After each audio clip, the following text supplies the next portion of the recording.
name is Sandra Sassine. I'm a two-time Olympic fencer. I competed in the Beijing Olympic Games in 2008, and I also competed in 2012 in London. I am from Quebec in Montreal, but my first 17 years I lived in Chibougamau, a little small town here in Quebec. I do miss a lot competing, knowing that Tokyo is coming quickly. I always have memories of my two Olympic Games, but also I'm missing my sport. It's such a cool sport, and even like after 28 years, I still loved my sport.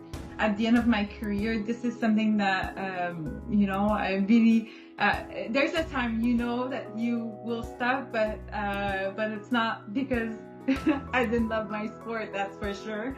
I love the competitive side of being an athlete, and I try to have those feelings whenever I do a sport. So when I play tennis, badminton, I always try to, I'm very competitive, so even at work.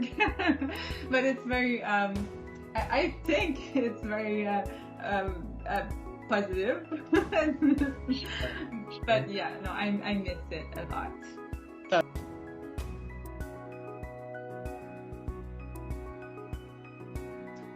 What it takes, it's it's like a really good question.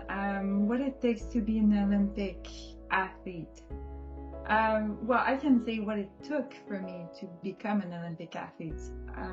So I did fencing. I started at the age of 6 in a little town of Chibougamau, and I was inspired right from the start. When I put my mask on, I suddenly found myself in this new world where I really loved what I was doing, what I could create. So I felt in love with my sport.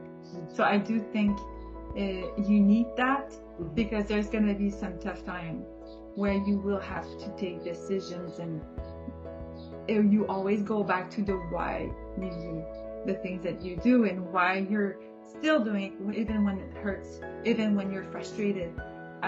So it really starts with the love that you have for your sport, and then you have to be surrounded. So I tried to qualify for the 2004 games, and I was really alone in that. Like, I had no money, I couldn't afford for a coach, I didn't have any teammates that were also trying to compete to qualify, and I was by myself.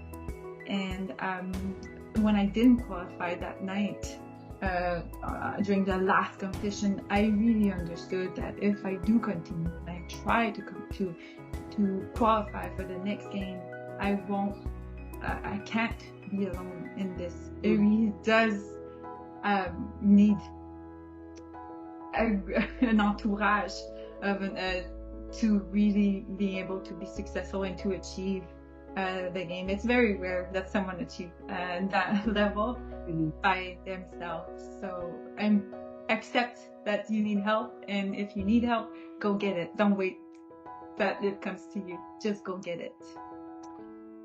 So having people around me that inspired me, that pushed me every single day, shaped me in who I am today, and really did help me through my Olympic journey. So back when I think about my teenage year, where it's tough to combine school, you want to socialize with your friends, you want to be cool, but you also like focus every day on your training. And add to that I needed to work, so I was able to pay for my competition. So my schedule was very, very busy, and I had to structure myself. I needed to be very disciplined. So I was fortunate to have had other athletes that was older and that was Olympians that I could look up to, and I saw how dedicated they were and how disciplined they were. So I was able to, say, what, if you want to reach that level, you will have to go through this path. But at the end of the day, it has to come a decision for yourself. So you have to, you know, be honest with yourself, and you have to be able to analyze. And once you take a decision, you just like, you go 100% with no doubts. So I was very fortunate to be surrounded by people that would push me to my limits. But yes, I needed to learn to respect myself, to respect others. But that's, you know, you learn that through the years.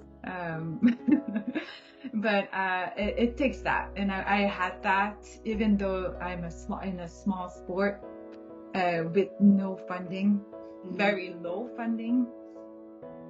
I was fortunate to have people that really push barriers and push limits, and made me think that, you know, anything is possible.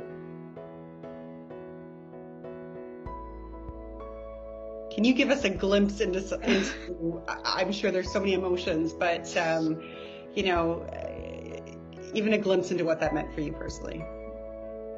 The one thing I can share about how proud I was to be Canadian and competing at games is, one big moment for me at game was the welcome ceremony, where in the village, in the athletes village, we're all welcome to see our flag going up, so the Canadian flag going up. And that was a very powerful moment for me, to being so proud of being Canadian and competing for Canada at games. So during the lift of the flag, I was thinking about my whole career and thinking about my father, who is my coach and pushed me. I was thinking about all my injuries. I saw my full journey while the flag was going up.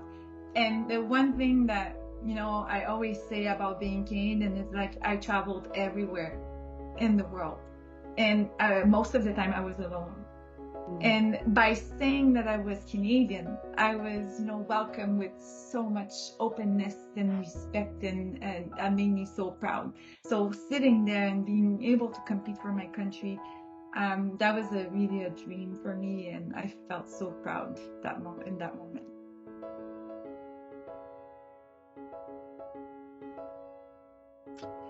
Yes, so the best advice I had was when I was 13 years old, was during my first World Championship in Denver.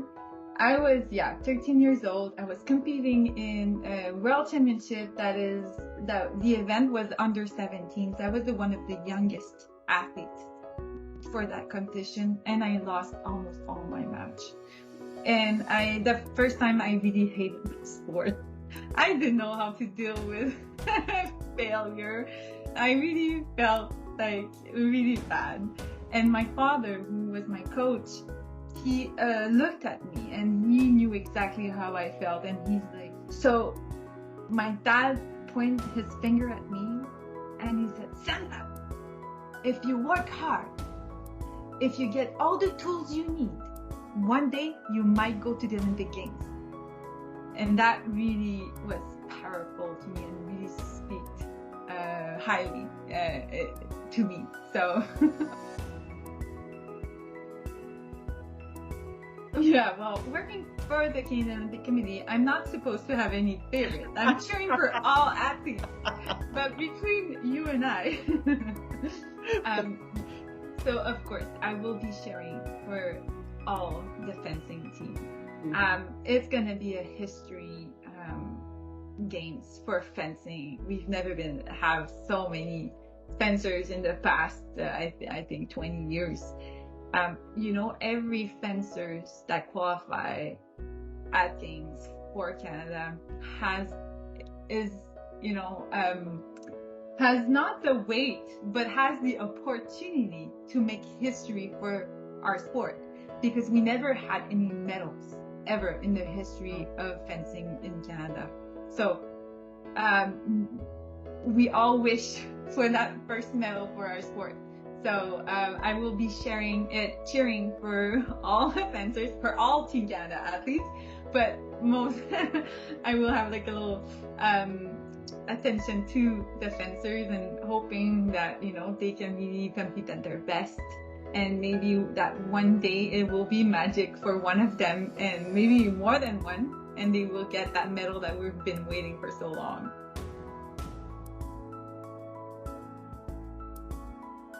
Oui, alors à tous les athlètes d'Équipe Canada, on est derrière vous.